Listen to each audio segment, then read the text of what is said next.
नमस्कार, मैं संजीव कंडवाल।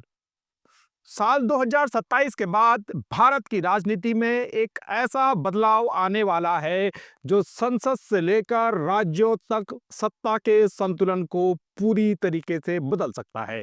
देश भर में इस वक्त एक ही सवाल पर बहस तेज है कि लोकसभा और विधानसभा की सीटें बढ़ेंगी या घटेंगी। उत्तर भारत मजबूत होगा या दक्षिण भारत कमजोर होगा। लेकिन यही राष्ट्रीय बहस जब उत्तराखंड पहुंचती है तो इसका स्वर थोड़ा सा अलग हो जाता है। यहाँ सवाल उत्तर बनाम दक्षिण का नहीं है, बल्कि पहाड़ बनाम मैदान का हो जाता है। उत्तराखंड में इस समय सबसे बड़ा राजनीतिक सवाल भी यही है कि क्या परिसीमन के बाद पहाड़ में विधानसभा सीटें एक बार फिर कम हो जाएंगी। अगर कम होंगी तो कितनी कम होंगी, या फिर मैदान में इस बार भी सीटें बढ़ेंगी तो कुल मिलाकर कितनी बढ़ेंगी। तो परिसीमन का मुद्दा धीरे धीरे उत्तराखंड में गरमाने लगा है। आज इस वीडियो में हम विस्तार से समझेंगे कि परिसीमन आखिर है क्या, इसकी क्या प्रक्रिया होती है और ये कब लागू होगा, और सबसे अहम सवाल कि उत्तराखंड में इसका क्या असर पड़ सकता है। तो सबसे पहले समझते हैं परिसीमन आखिर है क्या। परिसीमन का मतलब है कि जनसंख्या के आधार पर लोकसभा और विधानसभा क्षेत्रों की सीमाओं का पुनर्निर्धारण। देश का संविधान कहता है कि हर सांसद और हर विधायक लगभग एक समान जनसंख्या का प्रतिनिधित्व करे। सरल भाषा में कहें तो जहां आबादी ज्यादा वहां ज्यादा सीटें हैं। जिसकी जितनी हिस्सेदारी उसकी उतनी भागीदारी। और यही सिद्धांत पूरे विवाद की जड़ भी है, चाहे वो उत्तर बनाम दक्षिण हो या उत्तराखंड में पहाड़ बनाम मैदान हो। अब सवाल ये है कि परिसीमन होगा कब।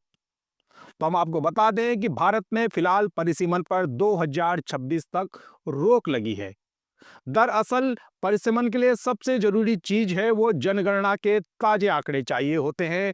और आप जानते ही हैं कि भारत में 2021 में प्रस्तावित जनगणना अब तक नहीं हो पाई है। अब केंद्र सरकार घोषणा कर चुकी है कि जनगणना आने वाले साल 2026 के अक्टूबर महीने से शुरू होगी, जिसके फाइनल आंकड़े 2027 के अंत तक ही आ पाएंगे।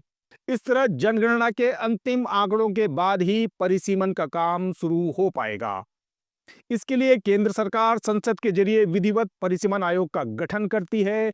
आयोग काम करेगा तो उसे भी रिपोर्ट देने में 2 से 3 साल का समय तो लग ही सकता है। इस तरह फिलहाल परिसीमन 2029 के लोकसभा चुनाव से पहले लागू होता नजर नहीं आ रहा है। अब आते हैं उत्तराखंड पर। तो इसके लिए हमें 2008 के परिसीमन को याद करना होगा। उस समय उत्तराखंड की कुल विधानसभा सीटों पर तो कोई असर नहीं पड़ा था, यानी कि विधानसभा की जो कुल 70 सीटें थी वो न तो घटी थी और न ही बढ़ी थी। लेकिन जिलों के अंदर सीटों की संख्या में तब बड़ा बदलाव हुआ था, यानी कि कुछ जिलों की सीटें घट गई थी जबकि कुछ जिलों की बढ़ गई थी। इसी आधार पर तब पहाड़ी जिलों की 6 विधानसभा सीटों का नुकसान हुआ और मैदान में सीधे सीधे 6 विधानसभा सीटें बढ़ गई थी। इसलिए आगामी परिसीमन को पहाड़ में एक बार फिर चिंता की नजर से देखा जाने लगा है।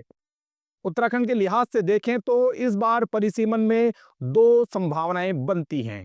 पहली संभावना तो यह है कि राज्य की कुल जो विधानसभा सीटें हैं वो 70 ही रहें, लेकिन आबादी के आधार पर फिर से पहाड़ से सीटें मैदान की ओर शिफ्ट हो जाएं। और दूसरी संभावना ये हो सकती है कि राज्य की जो विधानसभा की अभी 70 सीटें हैं वो बढ़कर 90 तक हो सकती हैं। इस स्थिति में पहाड़ की सीटें तो कम नहीं होंगी, लेकिन मैदान में सीटें जरूर बढ़ सकती हैं। और इसकी एकमात्र जो वजह होगी वो जनसंख्या का असंतुलन है। हम जानते ही हैं कि पहाड़ी जिलों में पलायन के कारण लगातार आबादी घट रही है, वहीं मैदानी जिलों में आबादी उसी अनुपात में बढ़ रही है।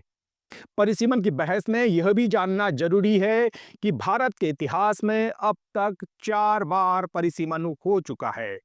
सबसे पहले 1951 में लोकसभा चुनाव से ठीक पहले परिसीमन हुआ। इसके बाद प्रत्येक 10 साल में जनगणना पूरी होने पर सीटों का भी परिसीमन होता रहा। इसी फार्मूले पर 1961 और फिर 1971 में परिसीमन हुआ, लेकिन 1976 में आपातकाल के दौरान लोकसभा और विधानसभा सीटों की संख्या फ्रीज कर दी गई। इस कारण अगला परिसीमन 2001 में हो पाया, लेकिन इसमें भी राज्यवार लोकसभा और विधानसभा की सीटों की संख्या में कोई बदलाव नहीं हुआ। हाँ, राज्य के भीतर विधानसभा और लोकसभा सीटों का पुनर्निर्धारण किया गया। साथ ही राज्य के भीतर जिलावार सीटों की संख्या में कुछ जोड़ घटाव हुआ। अब आपके दिमाग में सवाल उठ रहा होगा कि 1976 में आपातकाल के दौरान लोकसभा और विधानसभा सीटों को फ्रीज क्यों किया गया था? तो इसके पीछे भी वही कारण काम कर रहे थे जो आज उत्तराखंड के पहाड़ी जिलों में नजर आ रहे हैं। उस समय दक्षिण के राज्यों ने सवाल उठाया कि उन्होंने जनसंख्या नियंत्रण के कार्यक्रम को बेहतर तरीके से चलाया है। इस कारण उनके यहाँ उत्तर भारत की तुलना में आबादी नियंत्रण में रही है। इसलिए उन्हें इस गुड वर्क का इनाम मिलना चाहिए, जबकि यदि जनसंख्या के आधार पर लोकसभा और विधानसभा सीटों का निर्धारण हुआ तो उन्हें जनसंख्या नियंत्रण की सजा मिल सकती है। इससे उनकी दिल्ली में राजनीतिक ताकत कम हो जाएगी। आगामी परिसीमन को लेकर भी यही बहस आज फिर लौट आई है। आंध्र प्रदेश के मुख्यमंत्री चंद्रबाबू नायडू इसी संदर्भ में अपने राज्य के लोगों को तीसरी संतान पैदा करने के लिए अपील कर चुके हैं।